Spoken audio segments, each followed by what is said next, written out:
And looking at the many developments that occurred right around the turn of the century and the growth of cities, we're also going to be looking at some of the innovations that occurred around the same time. First, we'll talk about skyscrapers. Skyscrapers are going to be a new innovation that were allowed by several developments. One is going to be steel. The development of the mass production of steel is going to allow them to use this since it's such a much stronger building material across the United States and various cities.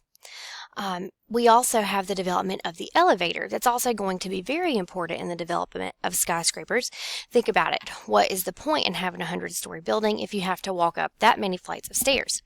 So skyscrapers are going to be partly developed by various architects. Two of the most well-known are going to be Louis Sullivan and Frank Lloyd Wright, both who have very many famous buildings in cities across the United States.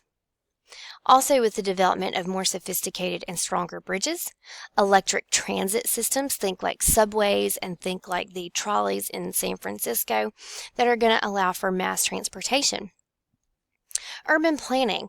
This is where you actually look at your town or your city and you begin planning where various zones are going to be. So you might have a business district and then a residential district. There's also planning for what we call green space, like various parks. We know that it is very important for cities to have these green spaces. So we actually see where we have the development of city parks, some of the major ones across the United States.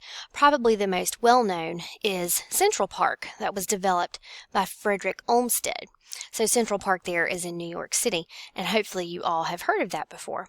So you can actually go, guys, and get a degree in urban planning or city planning, where you go in and you look at how you want your city to look and set up various codes and restrictions for various things in your town. Other major inventions. The first flight happens in 1903. It happens by the Wright brothers. There's a picture of it. You guys, I'm sure, have seen it, being from North Carolina. And it happens right there in Kitty Hawk, North Carolina. The first thing that airplanes are going to be used for is to deliver the mail. Again, going to be much faster by plane. Printing revolution is going to be making copies of things much faster. Photography, again, is going to be easier. George Eastman, as in Eastman Kodak, the company Kodak is going to develop a camera that's going to be much more consumer friendly, so that, again, the masses can use that. The radio, we've already looked at how important the radio is at connecting our nation. The fact that we have such a large nation, and the radio is going to allow that information to travel much further. There we see that Nikola Tesla as well as Marconi are going to be key in developing the radio. Public education is going to continue to grow during this time period. At this point, most city children can attend school because they can walk to their local school. That's going to be really important. We also see more children staying in school longer, going to high school. So whereas before they would basically go to school until they could read and write, and then there wasn't as much of a need for it. However, still very few opportunities for minorities and for females in that matter too.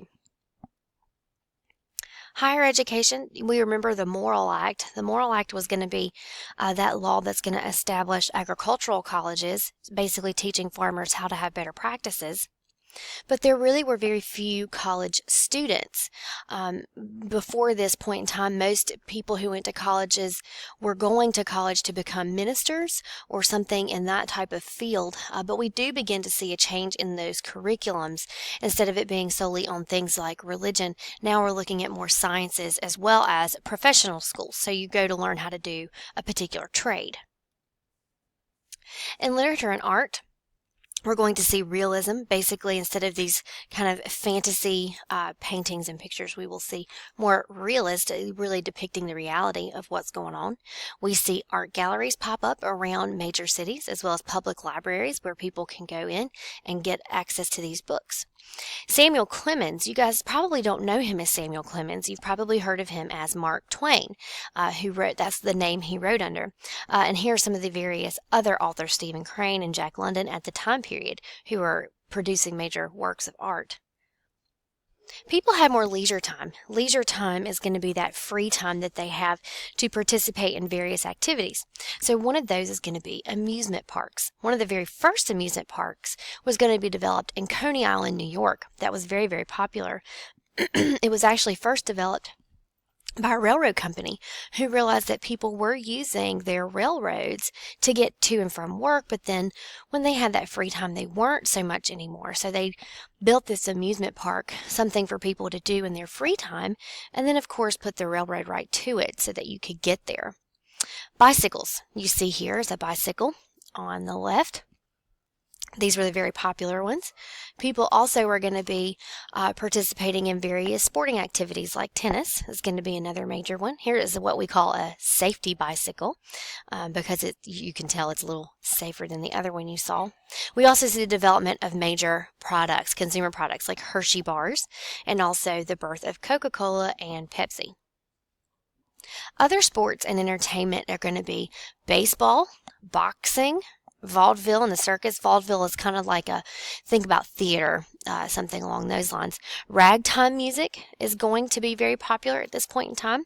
We also have the development of motion pictures. One of the very first full feature motion pictures, now they were silent at this point, meaning that there was no sound that went along with them, was going to be Birth of a Nation. This one, as you can tell from this picture here, will have very many racist overtones and really put a lot of value on the Ku Klux Klan, even though obviously it's not going to be accurate. But here you go, boxing ring and a baseball diamond. You see how many fans were in attendance. And this is when really people start following these major teams. Dime novels, people did read these dime novels or stories of adventure and success. People read these kind of like they followed various like dramas that we do on television now. Yellow journalism was key. We've already looked at what yellow journalism is, that exaggerating of the news in order to sell those newspapers. That sensationalism, right? You're going to have, take an actual story and then kind of blow it up to make it seem very appealing. Exaggerating that, again, trying to sell newspapers. Promotions. Think about the buy one, get one free. That's a promotion. Again, the idea is to get people to buy your product, to get them in the door. And once you got them in the door, you could sell more products.